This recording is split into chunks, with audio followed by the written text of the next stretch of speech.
Good morning সকলোকে। ৰাতিপুৱা গা পা ধুই আহি মায়ে ক'লে ভাজি অলপমান বনাওঁচোন, ৰুটিৰ লগত খাব লাগিব। ময়ো ৰৈ নাথাকিলোঁ, ভাজি লৰালৰিকৈ পাচলি কাটি বনাবলৈ লাগি গ'লোঁ। ইয়াত বন্ধাকবি, মটৰ, আলু, গাজৰ এনেকৈ ৰুটিৰ লগত খাম বুলি বনাইছোঁ। তাৰপাছত ভাজি বনাই হোৱাৰ পাছত ওলালোঁ অকণমান ওচৰতে, মাৰ ঘৰৰ ওচৰতে খুৰী এজনী ঘৰলৈ যাওঁ বুলি। মই ইয়াত নাথাকোঁ বেছিদিন, তাত মানুহজনৰ ঘৰলৈ গ'লে নাপাওঁ যে এনেকৈ ওচৰ চুবুৰীয়া ঘৰলৈ যাবলৈ, সেইবাবে মই অলপমান গৈ আহিলোঁ। পিছে খুৰীজনী ঘৰ বেছি দূৰ নহয়, আমাৰ ঘৰৰ পাছফালেদি গ'লেই পায়।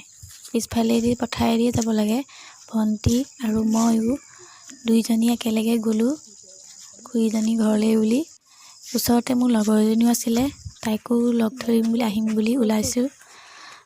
পিছে আহিবলৈ তেনেকৈ নাপাওঁৱেই, আহিলে ঘৰতে সোমাই থকা হয়, যাবলৈও নাপাওঁ।